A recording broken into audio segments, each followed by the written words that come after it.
Vous écoutez Une enquête dans la peau, Mortelles Assurances. Deuxième partie.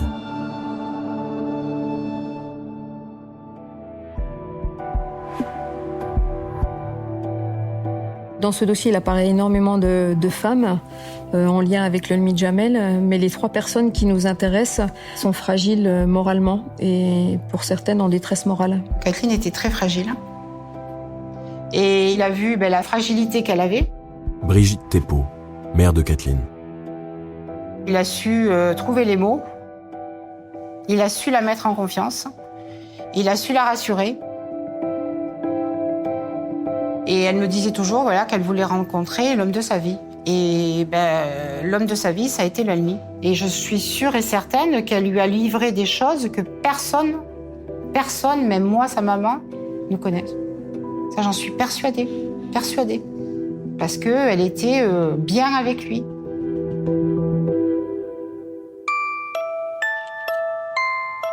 Donc quand Julie Derouet rencontre Lolmy Djamel, elle est dans une situation de détresse. Marie-Pierre Évrard, adjudante-chef de gendarmerie. Puisqu'elle s'est séparée de son conjoint, elle a 2 enfants, dont une fille qui sort d'une opération lourde. Donc rapidement, il y a un rapport de séduction qui s'instaure entre eux, des échanges de SMS. Et donc elle est fascinée par le personnage.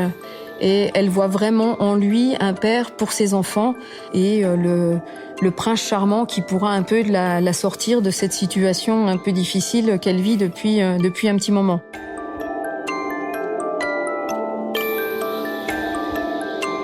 Donc Lolmy lui propose le mariage, que pour ce faire, il va la présenter à sa famille en Algérie. Mais pour se rendre là-bas, il va falloir qu'elle souscrive des contrats d'assurance décès et ça n'est qu'avec ces documents qu'elle pourra franchir la frontière en passant par le Maroc et venir le rejoindre en Algérie. Julie Derouet le fait sans aucune difficulté. En un mois, elle souscrit 4 contrats. Lorsque je procéderai à l'audition de ces courtiers, la réaction sera unanime. Ils sont tous extrêmement surpris quand Julie Derouet fait ses démarches. Ils sont surpris parce qu'elle est très jeune et qu'il est très rare qu'à cet âge-là, on souscrive des contrats avec des bénéfices aussi importants qui avoisinent le million, voire plusieurs millions, un doublement de primes en cas d'accident. Elle met pour bénéficiaire Lolmy Djamel, qui n'est pas du tout ses enfants. Je me suis demandé sincèrement si elle était extrêmement naïve ou alors extrêmement amoureuse au point de ne pas voir un éventuel danger ou du moins ne pas se poser des questions sur les explications données par Monsieur Lolmy pour souscrire ces contrats. L'enquête s'exporte alors de l'autre côté de la Méditerranée, au Maroc. On poursuit nos investigations concernant l'accident de Julie Derouet. On a d'un côté Monsieur Lolmy qui explique que lui n'avait absolument pas connaissance de la venue de Julie Derouet au Maroc puisque lui y allait avec sa compagne Céline David.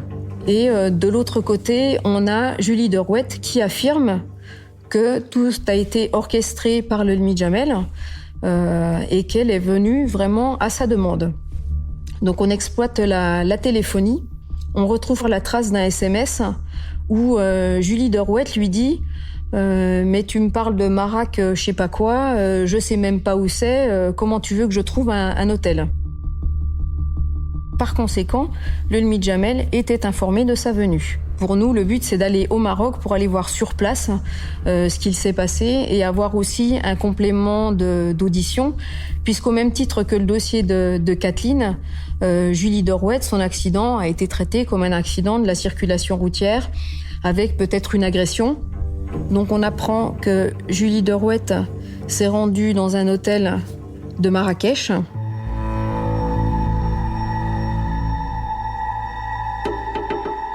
Une fois sur place, elle a loué une voiture. Elle a attendu Lolmy Djamel pour qu'il vienne la rejoindre, puisqu'il se trouvait dans un autre hôtel avec Céline David. Il est venu la rejoindre à l'hôtel. À ce moment-là, il lui explique qu'il faut qu'elle prenne sa voiture et qu'elle le suive et qu'il l'emmènera dans sa famille. Donc ils quittent l'hôtel, ils empruntent une route non éclairée. À un moment donné, Julie sent qu'on percute son véhicule. Elle, dans son souvenir, elle fait plusieurs tonneaux avant de sortir de la route et d'être vraiment sur le bas-côté.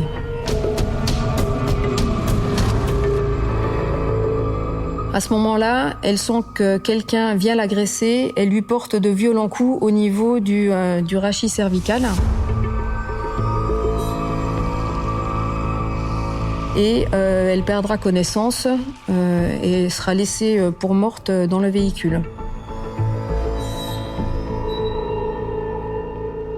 Au matin, c'est un policier local en fait qui trouvera la voiture sur le bas-côté de la route. Et du coup, elle sera prise en charge par les secours et transportée à l'hôpital où elle sera opérée.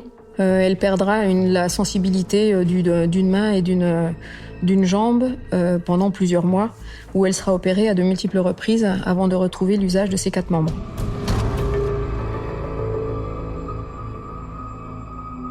Julie Derouet, dans ses déclarations, avait évoqué de nombreux tonneaux. Et au final, la société de location nous a prouvé que la voiture n'avait été que très peu accidentée, qu'il y avait eu juste un optique d'abîmer. Effectivement, il y avait pu y avoir un choc, mais pas suffisant pour faire un tonneau. Et la voiture, de toute façon, a été retrouvée sur ses 4 roues, au pied d'un palmier.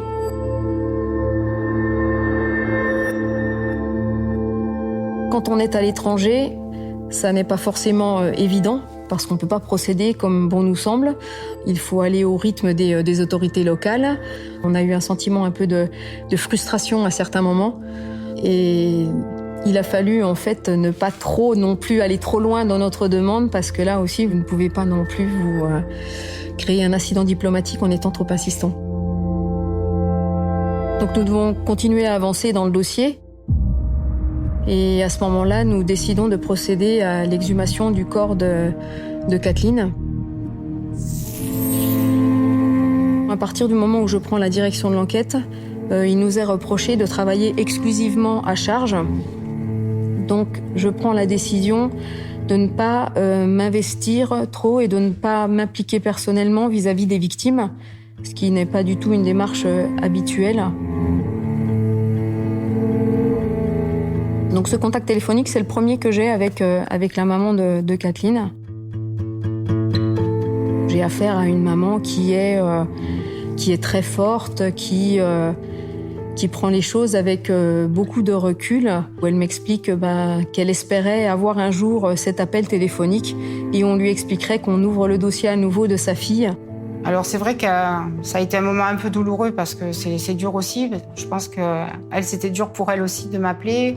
Pour moi, c'était une avancée aussi dans l'enquête. Et je me disais que peut-être on allait trouver enfin des éléments qui allaient inculper l'Almi. Malheureusement, quand l'adjudant-chef m'appelle, il s'est passé 3 années. 3 années, c'est long. Et lorsque l'on procède à l'autopsie, en fait, on ne retrouve aucun élément qui peut attester aussi bien de la thèse accidentelle que de la thèse criminelle. C'est vrai que ça n'a pas donné grand-chose au niveau des prélèvements, au niveau des cheveux, au niveau aussi du sternum, qu'elle avait donc un enfoncement qui n'était pas normal. Mais bon, ça se voyait plus très bien non plus. Donc il y avait beaucoup de choses, malheureusement, qui s'étaient effacées avec le temps et qui avaient disparu. Du coup, le corps de Kathleen est à nouveau inhumé sans que l'on ait de réponse à nos questions à ce moment-là.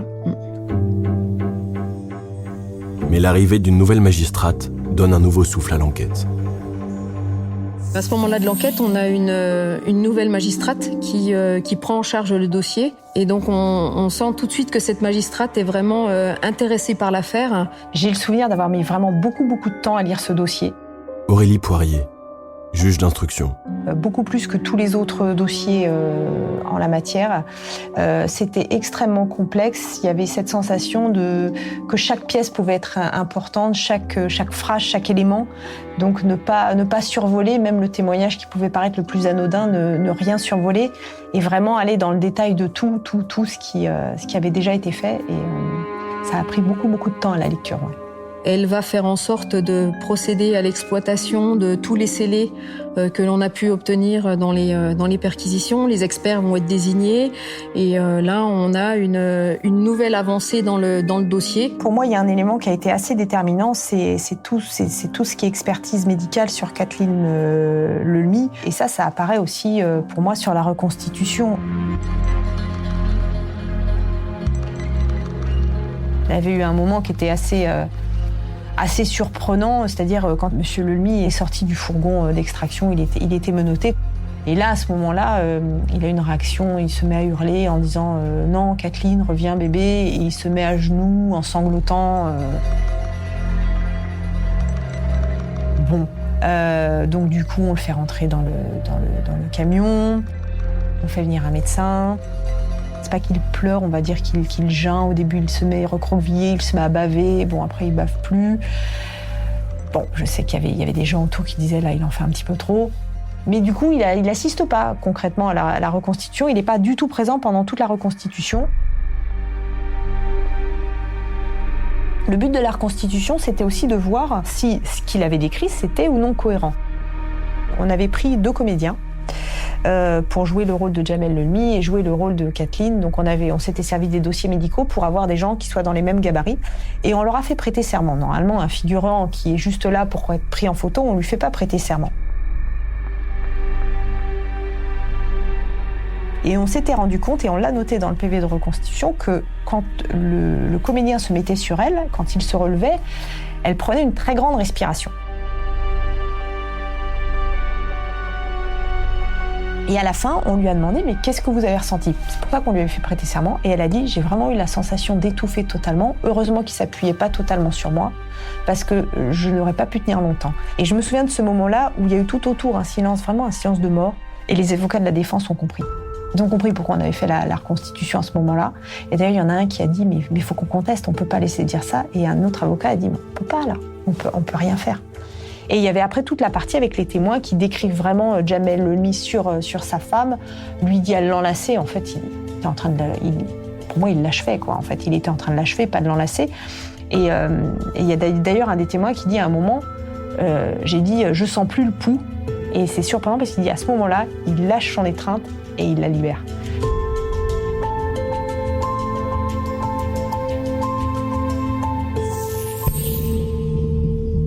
Une bombe dans l'enquête. Parmi tous les éléments que l'on a découverts lors de la perquisition, on a découvert une reconnaissance de dette au nom d'un certain Arendt Yannick. Ce nom-là n'apparaît pas du tout dans les différents dossiers. Un binôme est désigné pour partir dans le sud, dont Rodrigue Moukoko, pour aller entendre M. Arendt et savoir ce qu'il en est de cette reconnaissance de dette. Donc je descends toujours avec Stéphane, mon binôme. Et le temps que Stéphane donc aille chercher le matériel, une fois qu'on avait acquis qu'on avait l'accord de M. Arendt de discuter avec nous, donc Stéphane va chercher le matériel d'audition. Et là, grosse surprise, M. Arendt nous dit écoutez, je regarde les faits pour lesquels vous avez mis en examen M. Lelmy. Ouais, mais moi, avec ce que je sais sur lui, c'est 30 ans de prison qu'il va faire.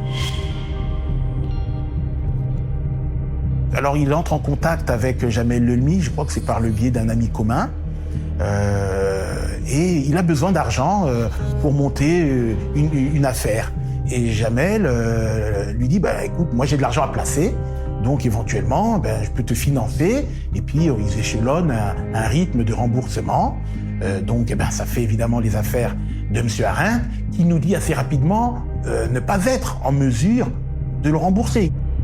On comprend que rapidement, les échelonnages n'intervenant pas comme prévu, Jamel Lelmi se montre un peu plus pressant pour récupérer son argent. Il se déplace même. Et un rendez-vous est même monté même en région parisienne où plus ou moins il se montre menaçant envers lui. Et là, M. Arendt lui dit, écoute, de toute façon, l'argent, je peux pas te rembourser, j'en ai pas. Et là, Jamel lui dit, écoute, puisque tu as pas, moi j'ai une solution à te proposer. Il va falloir que tu fasses un sacrifice. Tu te débrouilles, ta femme ou ta maîtresse, tu la sacrifies et il lui donne une démarche à suivre en lui disant, écoute, tu lui fais souscrire à des assurances décès avec un montant doublé en cas d'accident. On va hors de France et là, l'accident aura lieu à ce moment-là. Ensuite, tu récupères l'argent et tu me rends ce que tu as à me rendre et puis après, avec le reste, tu fais ce que tu as à faire. L'information est une véritable bombe pour nous à ce moment-là du dossier, mais ses explications sont en off et il explique qu'il ne couchera jamais sur le papier ce qu'il vient de dire parce qu'il craint pour sa vie, mais surtout pour la vie de son épouse et de sa famille. Donc en aucun cas, il ne marquera ça sur papier. Les éléments étant tellement importants, j'en réfère à la magistrate qui, elle, me dit clairement qu'il faut absolument avoir cette audition. Donc je descends dans le sud avec mon binôme. Et l'on discute à nouveau avec Arendt. Et à un moment donné, je ne sais pas pourquoi, et je ne vois pas ce qu'on a pu dire qui aurait pu déclencher ça. Mais Monsieur Arendt tape sur la table et nous dit « Allez-y, sortez l'ordinateur, je vais tout vous raconter ».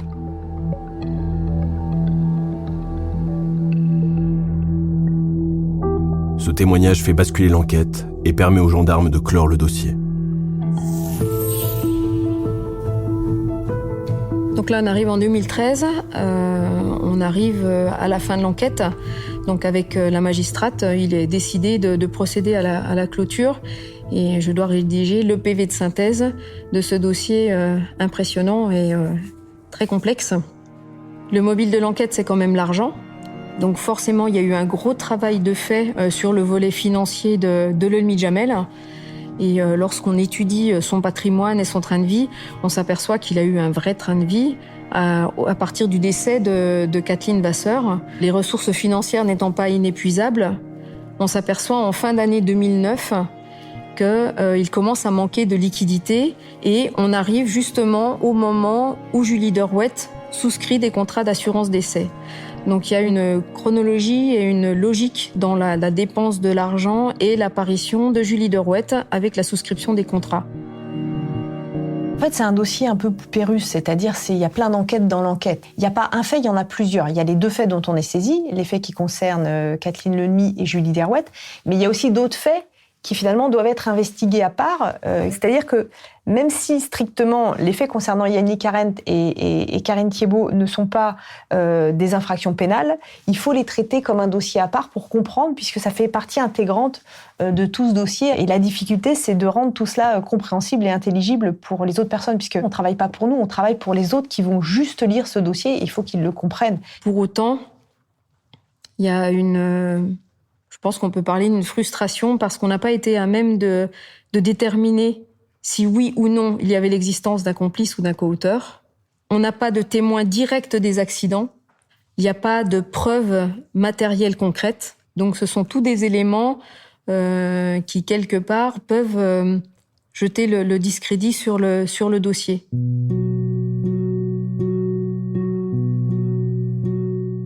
Donc les assises ont lieu en 2014. Et là, pour moi, il y a une évidence, c'est qu'il ne peut pas y avoir de juste milieu dans la décision. Soit les jurés sont convaincus, et à ce moment-là, il aura la peine maximale, soit ils ne le sont pas et il sera acquitté. Donc il y a un véritable enjeu dans ce dossier, et donc il y a une petite inquiétude quand même.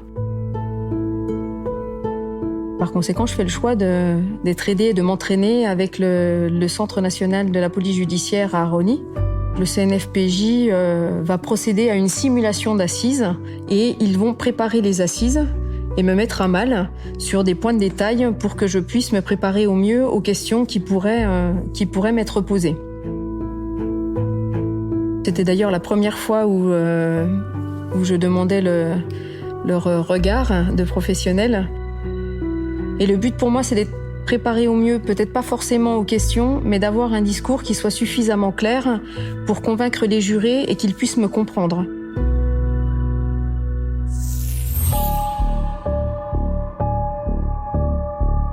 Le premier procès est un petit peu particulier parce que ça se passe dans l'Essonne. Brigitte Thépeau, mère de Kathleen. Puisque ça se passe sur les lieux où a eu lieu l'accident. Et donc c'est un peu son fief à Monsieur Lelmy puisqu'il est de là. Et là, on assiste au premier jour, en arrivant, à un comité de soutien dehors avec banderoles, t-shirts, enfin bon, quelque chose de un peu difficile. Donc nous, on est un peu quand même, on se méfie un petit peu, qu'on n'est pas bien, quoi. Alors il y avait vraiment deux clans, et on sentait cette pression. Quand je rentre, j'ai l'impression de rentrer en fait dans une arène, quoi. C'est vraiment le sentiment que j'ai. Il y a énormément de monde, on a la presse, ce qui n'est pas forcément habituel. Et l'avocat de la défense, c'est Maître Dupont-Moretti ainsi que Maître Kaminski. On connaît la notoriété de ces avocats. Quand on arrive aux questions des avocats de la défense, on est toujours un peu sur la défensive, justement. On craint toujours effectivement que, on soit passé à côté de quelque chose et qui mettent en avant un point de détail qui peut mettre à mal la procédure. On m'a demandé d'émettre un avis sur le témoignage de Julie Derouet. J'ai bien senti que le but, c'était de discréditer complètement ses propos. Donc là, le but, c'est de rester très factuel. Oui, effectivement, on a des choses qui ne sont pas cohérentes quand elle parle de tonneaux et voilà que la thèse accidentelle est quand même peu probante. Mais pour autant, on a aussi des éléments qui nous permettent de dire qu'elle a subi des violences et que médicalement, il n'y a pas de doute sur son état de santé. Au moment du procès, Lelmy Djamel explique qu'ils se sont tous liés contre lui et qu'ils ont extrapolé un complot contre lui, qu'ils se connaissaient tous.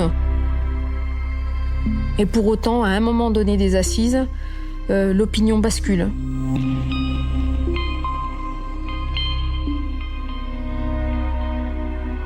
Et cet élément déclencheur, c'est le témoignage de Karine Thiébaut. Elle se présente à la barre, elle est émue, elle a un peu de mal à répondre aux questions. Donc elle explique combien elle n'est pas du tout une menteuse, que tout ce qu'elle a raconté c'est vrai et qu'elle comprend pas que Lelmy Djamel ait pu être méchant avec elle lorsqu'elle a été confrontée à lui pendant les interrogatoires, qu'elle pensait pas ça de lui, mais qu'elle a vraiment pas menti. Elle reste sur cette ligne de conduite-là. Et donc, comme elle n'est pas bien, qu'elle est à la limite du malaise, il faut une suspension d'audience. Et lorsque tout le monde sort, et dont la presse, il y a une journaliste qui sort et en ouvrant la porte, elle dit non mais alors si cette personne-là, elle a fomenté tous ces actes-là d'assurance avec Derouet et Arendt, ben alors c'est la meilleure actrice, elle est plus forte que Marion Cotillard, elle mérite un Oscar.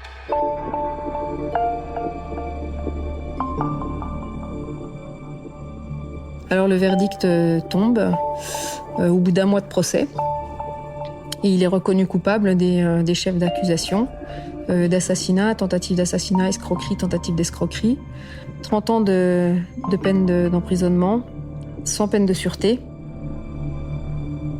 C'est un soulagement parce que je pense qu'on a réussi à donner du crédit à ce dossier.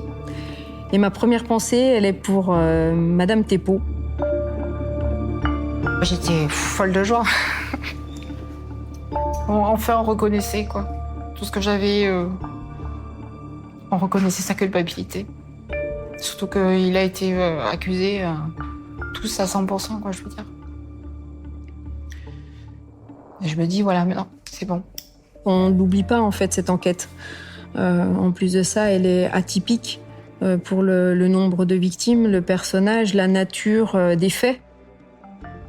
Les enquêteurs, tout ce qu'ils ont fait pour moi, Enfin, parce que je pense que là, quelque part, ils m'ont soutenue, ils sont allés, voilà, ils ont fait leur travail, mais vraiment approfondi. Déjà, reprendre un travail qui a déjà été fait, une enquête qui a été fermée. Donc pour ça, je les remercierai jamais assez, quoi. Je veux dire, quelque part, pour moi, ça a été, voilà. Ça s'est bien terminé. Mais il y a eu 10 années de longues années de combat. Voilà. Alors humainement, moi, sur ce dossier, il y a une vraie frustration. Parce que j'ai été obligée de prendre beaucoup de distance avec les victimes.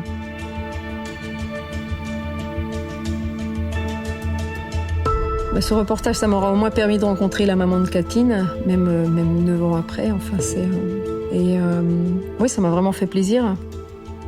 Après, j'ai retrouvé un peu la personne que j'avais ressentie au téléphone, une personne qui est capable de prendre beaucoup de distance, d'être dans la retenue, et qui au final a quand même une vraie satisfaction d'avoir eu une réponse pour sa fille, quoi.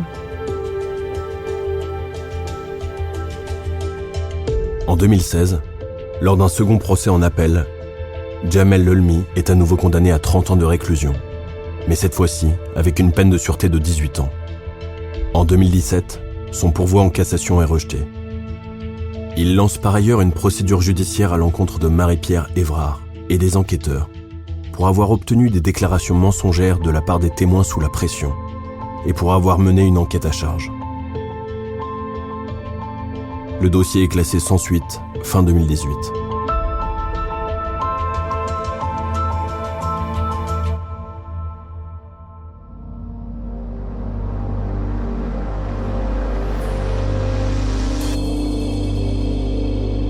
Vous venez d'écouter Une enquête dans la peau. Si vous avez aimé ce podcast, vous pouvez vous abonner sur votre plateforme de podcast préférée et suivre Initial Studio sur les réseaux sociaux. Une enquête dans la peau est un podcast coproduit par Initial Studio, Caméra Subjective et les films du 8e jour. Adapté de la série documentaire audiovisuelle L'enquête de ma vie, produite par Caméra Subjective et les films du 8e jour, avec la participation de Planète Plus Crime Investigation, sur une idée originale de Sarah Lebas. Cet épisode a été écrit par Christophe Lancellotti et réalisé par Christophe Lancellotti et Benjamin Malherbe. Production exécutive du podcast, Initial Studio. Production éditoriale, Sarah Koskiewicz et Maria Gassan, assistée de Marine Boudalier. Montage, Johanna Lalonde, avec la voix de Vincent Cohen.